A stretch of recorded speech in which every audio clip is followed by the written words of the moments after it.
Tas man ir jāzina, jo cilvēkiem ir jāzina tā īstā patiesība, kas tajā militārajā dienestā ir noticis, saprot, jo tu neesi vienīgais cilvēks, kuru es pazīstu, kurš ir stāstījis par Liepājas orķestra priekšnieku sliktas lietas, ka viņš ir bijis drastisks, necienīgs pret cilvēkiem, ka viņš ir izmantojis šo dienestāvu. Kas tev notika tur? Nu, atgriežoties pie tā, kad šie cilvēki un pats priekšnieks gāja uz to simfonisko Liepājas simfonisko orķestru spēlēt, jā. Viņi nedrīkst to darīt. Viņi nedrīkstēja darīt darba laikā. Arī, nu, arī priekšnieks un padotie to nedrīkstēja darīt. Tā bija pārkāpums, tas likuma pārkāpums bija. Un sanāk tā, ka šie cilvēki iet uz citu cilvēku rēķinu pelnīt naudu,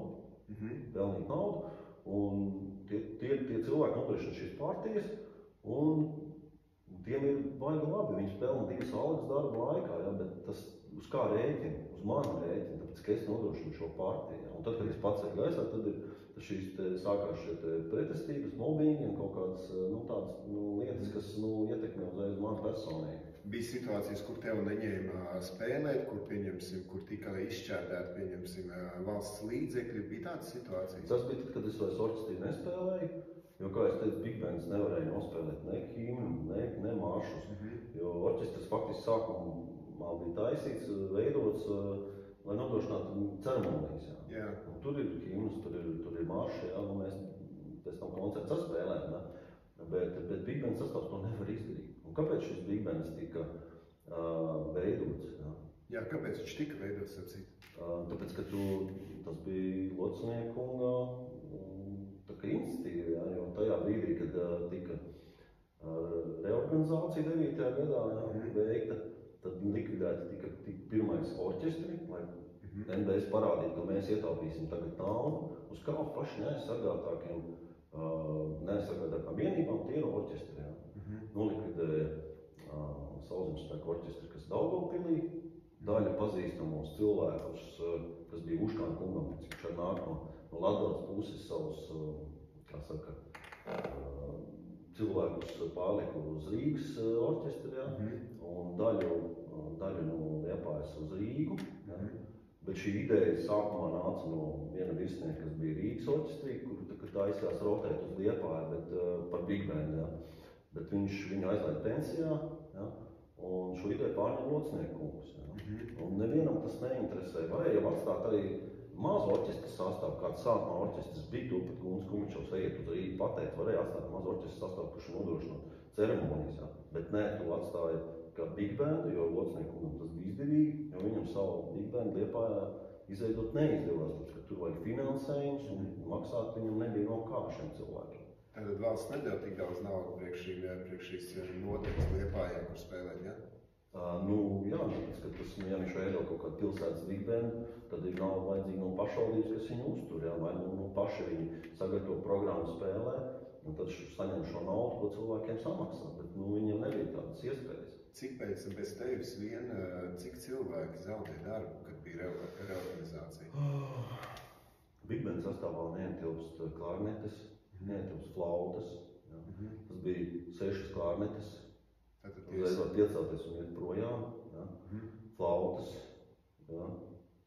Cik tā? Divas flautas. Viena flautista palika orķestrī. Viņam no sākuma nepatīk, viņa aizgāja uz Rīgu, tāpēc, ka reorganizācijā piedāvā vai nu pensijas citiem, kam jau bija tie vairāk gadu, vai nu citas darba vietas. NBS vienalga, kurā vietā viņi piedāvā, ja jūs nevarat, tad ejiet prom no dienesta. Bet viņa pienākums ir piedāvāt, viņi to darīt. Vēl tūbas, tad vai nu jāpārmācās vai kā cilvēkam, bet tas tajā brīdī faktiski nav iespējams. Un tur jau pietuvināt cilvēku palika Locniekam, bet daudzi dabūja aiziet pensijā, vai mēs 5 mūziķi aizgājām uz armijas kuģi, kur solīja, ka tas tika uz laiku, nāksiet apakaļ, bet tas, protams, nenotika, jo tādā veidā tika vaļā arī no nevēlākām cilvēkiem, tā skaitā no manis. Kāpēc tu biji nevēlams? Tāpēc, kad es runāju par šo negodīgumu un pārkāpumiem, kad cilvēki šā izmanto. Bet nebija, Rīga tev nepiedāvāja, pieņemsim, paaugstinājumu vai kaut ko par to, ka tu esi konstatējis šo pārkāpumu, par to, ka tu esi ziņojis par šo pārkāpumu, tev nepiedāvāja kaut kādu, pieņemsim, vai labāku darba vietu, pieņemsim, vai pieņemsim, es nezinu, atbildīgāku darbu, kas būtu saistīts ar darbu organizāciju. Tev nepiedāvāja neko tādu? Nebija tādas iespējas. Orķestrī tādas iespējas nav. Psihologa atbalsts jums bija? Ja jūs konstatējat, vai jūs jutaties emocionāli kaut kādā veidā apspiesti, pazemoti, izmantoti, vienalga kāds tas mobbings bijis, vai jums bija psihologa atbalsts? Psihologa dienests ir NPS-ā, bet es viņu izmantoju vēlāk, tas bija citā struktūra vienībā. Tas, kad tu biji uz kuģi jau, jā? Pēc kuģi vēl, jā. Tā bija cita vienība, tur es tad sastopoties ar tajā vidē ar mobbingu, tur es izmantoju šo te iespēju un sazinājos ar militārā dienestu. Tad sanāk, ka principā sākot ar orķestri, kā bija Vilnis vārds, jā? Vilnis Melums, kad beidz šo te savu priekšnieka karjeru, jā, nākot vietā locniekungam. Tas bija Uldis, jā? Uldis locnieks, tad šī situācija pasliktināt. Nu, tur mūziķiem tika, man nebija citi, teiksim, tādi pasākumi, jā, kad bija cilvēkam, kam bija dēlam izlaidums, viņš nelaida uz spēli, bija, jā. Tad vēl vienam cilvēkam bija, kur kaut kādas ģimenes lietas bija, viņš neļāva viņam tur iet, jā, nepalaida, jo tas cilvēks vienkārši neatbrauc uz to spēli, ka viņam bija svarīgi šī ģimenes lieta, ko viņš nevarēja sagnot. Kas notika ar to cilvēku, ka viņš neatbrauc? Tika doti rājieni, jā.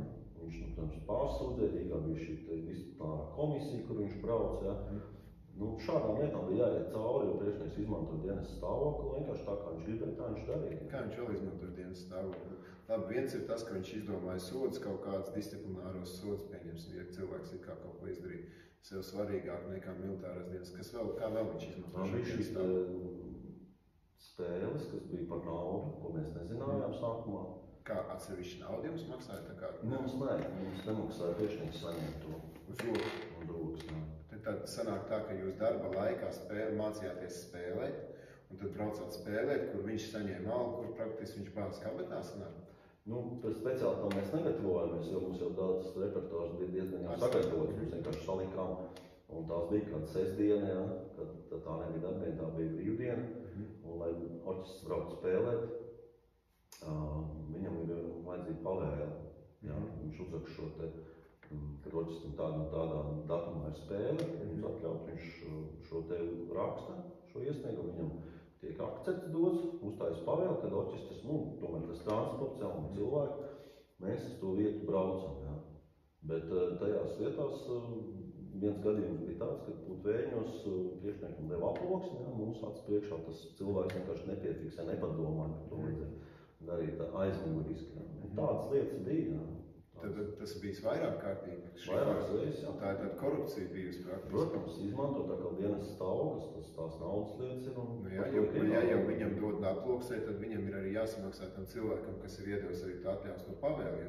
Ja Putvēņi, labi, tas ir Liepājā, jūs tur ar kājām varat aiziet, bet ja kaut kur bija jāizmanto transports, tad sanāk, ka tā ir praktiski tāda korupcija, aizmugures naudas bīdīšana. Tā bija naudas pelnīšana, jā, kaut kādā veidā. Izmantojot sistēmu, savu maciņu papildināšanai uz mūsu rēķinā, kā teikt. Fantastiska sistēma, lai neteiktu vairāk. Nē, forši. Ok, beidzās tas dienests un tālāk tu aizgāji uz kuģiem, ja kaut kādu laiku? Jā, jo, kā reorganizācija bija, praktiski nevienu cilvēku nemēģināja paturēt, noturēt. Neviens neiesaistījās kaut kādās cīņās, ko pēc mūsu likvidēja, jo kas, mazliet pieskaroties, kas ir orķestris? Orķestris ir organisms, dzīves mehanisms, kurš ir izveidots 10-15 gadu laikā, jau var izveidot, te bija mazāks laiks, bet tas ir tā saspēle, viss tas nav tā, ka ķieģeļs saliek un noņem un rīt pārliek citur. Un to iznīcināt te augstāk stāvošie komandiem to nesaprat, ko viņi dara, jo mūsos bija ieguldīts līdzekļi, naudas un instrumenti par valsts nodokļu maksātāju naudu, mēs tikām veidot, vienā dienā mums izslaucīja. Un to pieļauj Locniekungs un Rīgas priekšniecība. Uldis Locnieks, tātad Liepājas daļas priekšnieks tādā laikā bija, jā? Tā, un tad augstāk no Rīgas kaut kāds pavēles. Dainis Uškāns bija tas, kas savus cilvēkus piesedza, teiksim, un pielika sev orķestri, lai nepalikt bez darba. Tas pats Sauszemes orķestris, ja, kas ir Latgalē. Viņš pats no Latgales puses nāk, un tomēr tie savu cilvēku. Skaidrs. Nu, tā kā tā, tas bija, un neviens tur netika pasargāts un domāts ne par vienu, tu palika viens pats. Un tam, kam nebija šīs pensijas, piedāvāja Rīgā noliktavās, vai nu uz redzēšanos, jā. Vai dar ko gribētu? Jā, vai dar, citā aizgāja tur. Mums uzspēja komandieris nāca pretī un teica, ka mēs jums, lai nebūtu uz Rīgā jābrauc, kas var te uz kuģiem iedosim tās vietas. Un tad bija tā, vai nu es vispār no dienas prom, vai nu saglabāju naudu, sieva palīja bez darba, man bija 2 bērni, kredīts. Man bija jāiet dienai tālāk, man bija jāiet strādāt. Tad tev bija principā jāļauj tam mobbingam notikt tālāk ar tevi vienalga kādā dienestā, kā tik, lai tu vari izdzīvot un nodrošināt savu ģimeni. No mūzika pirmās klarnetes vietas es aizgāju uz kuģi par mehāniskā komandu. Jums bija kaut kādas kompensācijas, pieņemsim, ja pieņemsim cilvēku nebija iespējas pārcelties no šīs, no Liepājas, pieņemsim uz Rīgu, vēl kaut kas un pateic, labi, tu tagad ej projām. Ja tu negribi tur strādāt, tad tu ej projām. Bija kaut kādas kompensācijas pieņemas? Nebija, jo pārcelšanās un dienesta vietas māja, tad ir tad bija vienkārši šī iedzīves pārvešana pa vēl. Tad vienreiz nodrošināju šo te, ja es pārvest ar ģimeni uz Rīgu, man piedāvā, tad nodrošinu šo pārvešanu NBS. Jā, bet dzīves vieta nenodrošina to jums pašmeklēt. Protams, jā. Super. Visi. Šīs bija tieši to, ko vajadzēja.